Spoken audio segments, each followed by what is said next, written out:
అమ్మ మాట ఎంత చెప్పినా చాలదన్నమాట.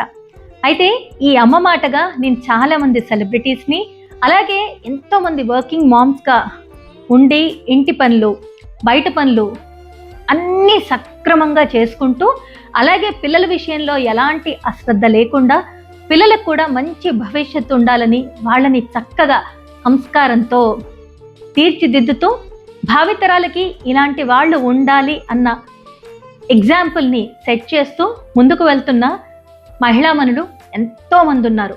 అలాంటి స్త్రీమూర్తుల్ని మీకు పరిచయం చేయాలని, వారి మనసులో మాటని అమ్మ మాటగా మీకు పరిచయం చేయాలని నేను సంకల్పించింది ఈ ప్రోగ్రాం. సో అమ్మ మాటగా మొదటి ఎపిసోడ్ ఎవరైతే బాగుండు అని బాగా ఆలోచించిన తర్వాత ఇక మరో ఆలోచన లేదు అని అనిపించింది. ఎందుకంటే ఆ మనిషిని కన్విన్స్ చేయడం కొంచెం కష్టమే, none other than my mom. So అమ్మని ఇవాళ అమ్మ మాటగా మీకు పరిచయం చేయాలనుకుంటున్నాను. చాలా కష్టంగా కన్విన్స్ చేసినా కూడా, అసలు కెమెరా ముందుకు రాను అన్నా కూడా ఇవాళ అమ్మని మీ ముందు తీసుకొస్తున్నాను, అమ్మతో మాట్లాడించబోతున్నాను. సరే మరి మాట్లాడేద్దామా? అమ్మ నాతో ఉంది. యాక్చువల్గా ఇప్పటిదాకా నేను ఎప్పుడు వీడియో చేసినా నాకు అసలు భయం అనేది ఉండదు, కానీ ఇప్పుడు కొంచెం పక్కన పెట్టుకుని మాట్లాడాలంటే భయంగా ఉంది. భయంగా ఎందుకుందంటే, ఫస్ట్ ఆఫ్ ఆల్ మీరు చాలామంది ఎక్కడో అక్కడ అమ్మతో ఫొటోస్ రీసెంట్గా నేను బ్లాగ్ చేసా, చూసే ఉంటారు. ఎప్పుడు కెమెరా ముందుకి రాదు, అసలు నేను కెమెరాలో కనిపించడం కూడా ముందు నుంచి అమ్మకి ఇష్టం లేదు. బట్ ఇప్పుడు ఎంజాయ్ చేస్తుంది. నా వీడియోస్ చాలా మటుకు అమ్మే తీస్తుంది, హైదరాబాద్లో ఉంటే లేకపోతే తను యూఎస్లో వస్తే. సో అమ్మ నువ్వు మామూలుగా మాట్లాడు, నువ్వు ఎట్లా మాట్లాడుతావు అట్లా మాట్లాడు. సో ఫస్ట్ నీకు రవణ కదా పుట్టింది. సో ఫస్ట్ నువ్వు అమ్మ అయినప్పుడు నీ ఫీలింగ్ ఏంటి?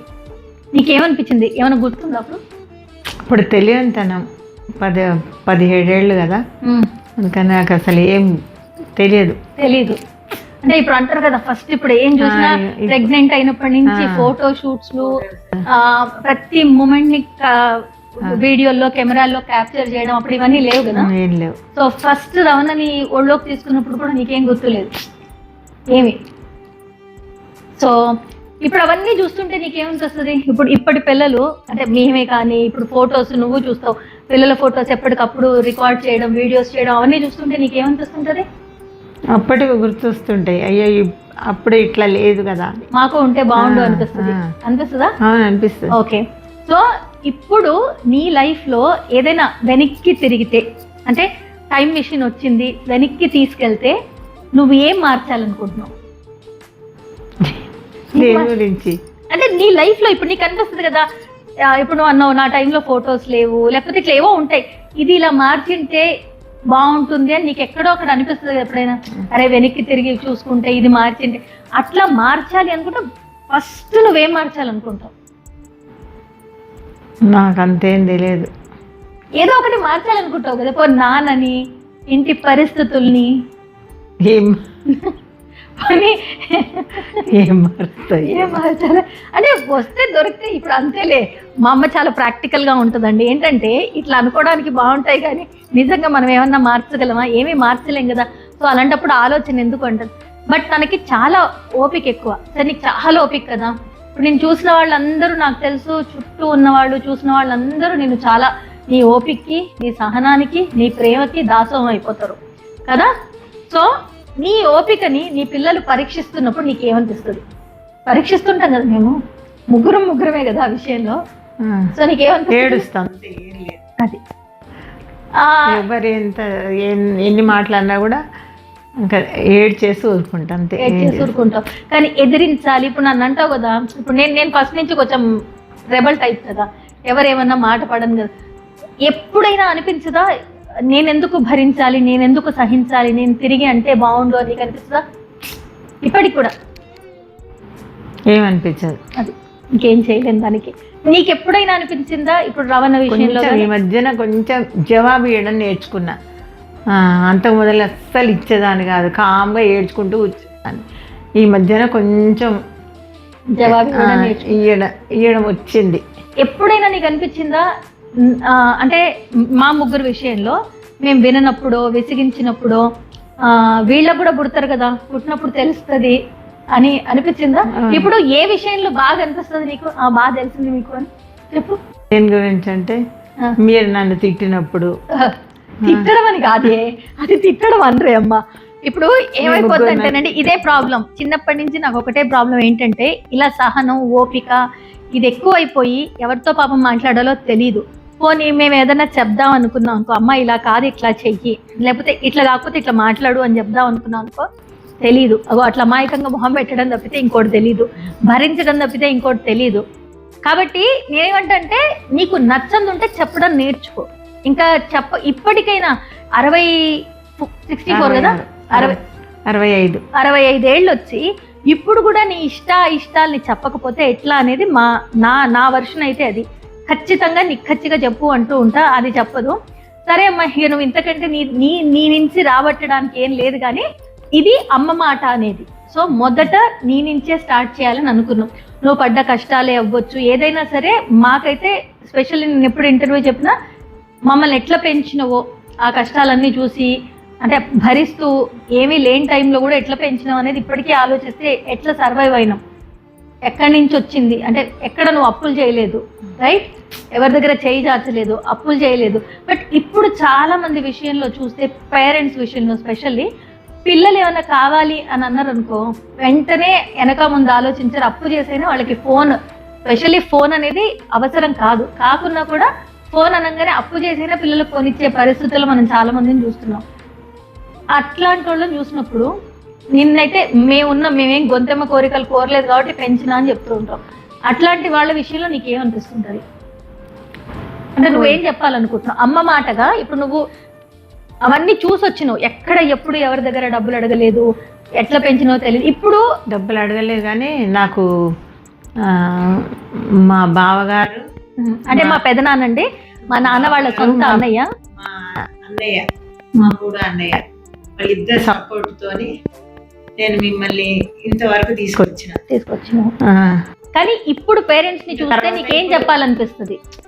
పిల్లలకి ఏదంటే చేయడానికి, అప్పులు కూడా చేయడానికి, ఆర్భాటాలకి పోయి ఇబ్బందులు పడుతూ, అంటే అప్పులు చేసి తర్వాత ఇబ్బందులు పడుతూ తీర్చుకో ఉన్న పేరెంట్స్ కి నువ్వేం చెప్పాలనుకుంటావు? బికాజ్ నువ్వు చెయ్యొద్దు, ఏదో ఉన్నంతలే తినాలి, ఉండాలంటే అంతే, కానీ ఎక్కువ పోకళ్ళకు పోవద్దు. సో ఇప్పుడు మీ అమ్మ గురించి చెప్పు. నువ్వు అమ్మ 7గురిలో లాస్ట్ దాన్ని, అంటే 5గురు మామయ్యలు, పెద్దమ్మ, తర్వాత లాస్ట్ అమ్మ 7. వాళ్ళ ఇంట్లో మహారాణి, ఇప్పటికీ వాళ్ళ ఇంట్లో మహారాణి. అందరూ అమ్మని పేరు పెట్టి కూడా పిలవరు, వాళ్ళ అన్నయ్యలు కూడా అక్క అనే పిలుస్తారు, భాగ్యక్క అనే పిలుస్తారు. సో ఇప్పటికీ అమ్మమ్మ సంగతి నాకు తెలుసు. ఏమంటే ప్రతిరోజు అమ్మ వెళ్ళినా కూడా మళ్ళీ రేపు వస్తావా, మళ్ళీ ఎప్పుడు వస్తావా అని అడుగుతూ ఉంటుంది. సో అమ్మమ్మకి 100+ ఇయర్స్. సో మీ అమ్మ నీ విషయంలో, నీ చైల్డ్హుడ్లో, నీ చిన్నతనంలో నీకు అమ్మమ్మతో ఉన్న మెమరీస్ చెప్పు. అమ్మమ్మ చాలా నన్ను బాగా చూసుకునేది. నాన్న కొంచెం నాకంత అంటే మీ ముగ్గురు పుట్టిన తర్వాతనే పోయిండు, కానీ అంత ఎక్కువ అటాచ్మెంట్ ఏం లేదు అమ్మతోనే. ఇప్పటికంతే ఇప్పుడు నేను చూడకుండా ఉండలేదు అసలు. ఒక్క 2 రోజులు కాగానే ఫోన్ చేస్తుంటది, మాట్లాడుతుంటది, చేయలేదు, రా అని చెప్పి బాగా పిలుస్తుంటది. అంతే. అమ్మ అయితే అసలు అమ్మ రుణం తీర్చుకోలేదు. అమ్మ నాకు బాగా చేసింది. చూసారా, ఇప్పుడు వాళ్ళమ్మ గురించి చెప్తూ ఉంటే తన గొంతులో ఆ ఫీల్ అనేది మనకి తెలిసిపోతుంది కదా. అలాగే అన్నమాట. నేను మాత్రం ఒకటి అనుకుంటూ ఉంటా, ఏవైనా సతాయించిన ఉంటే, ఇప్పుడు నేను పిల్లలకు చెప్తున్నప్పుడు నేను పిల్లలకు ఫస్ట్ ఎగ్జాంపుల్గా చెప్పేది ఏంటంటే, మీకు ఇప్పుడు తెలియదు, మీరు పేరెంట్స్ అయినప్పుడు తెలుస్తుంది.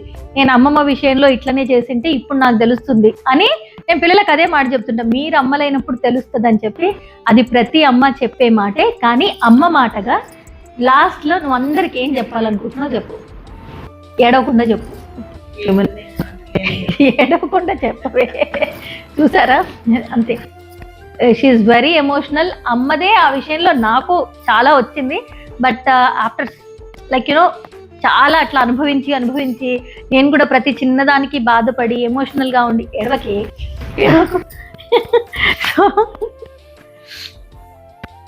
ఏడో కళ్ళు తెచ్చుకో. సో కొంచెం కుదుట పడింది. సరే అమ్మా, ఇంకెక్కువ నిన్ను కొంచెం గదిలిచ్చినా ఇప్పుడు నువ్వు ఏడుస్తూనే ఉంటావు కాబట్టి, ఇది అమ్మ మాట అనే ప్రోగ్రాం. ఒక అమ్మమ్మగా ఇంకా మీ అమ్మ గారాల పట్టిగా, అంటే అమ్మమ్మకు నువ్వు అంటే ఎంత ఇష్టమో తెలుసు కాబట్టి అమ్మ మాటగా నువ్వు చాలామంది ఉన్నారు, ఎవరైనా మంచి మాట చెప్తే వినాలి, ఎవరికైనా నువ్వు చెప్పేది ఎవరికైనా ఏదో ఒక సందర్భంలో ఉపయోగపడవచ్చు. సో అమ్మ మాటగా నువ్వేం చెప్తావు?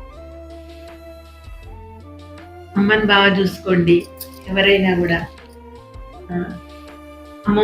అమ్మ పోతే మళ్ళీ దొరకదు. అమ్మని బాగా చూసుకోండి, అమ్మని ప్రేమించండి, అంతే నేను చెప్పేది.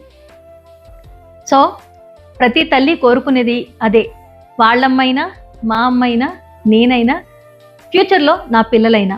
అలాగే ఇది ప్రతి ఒక్కరికి వర్తిస్తుంది.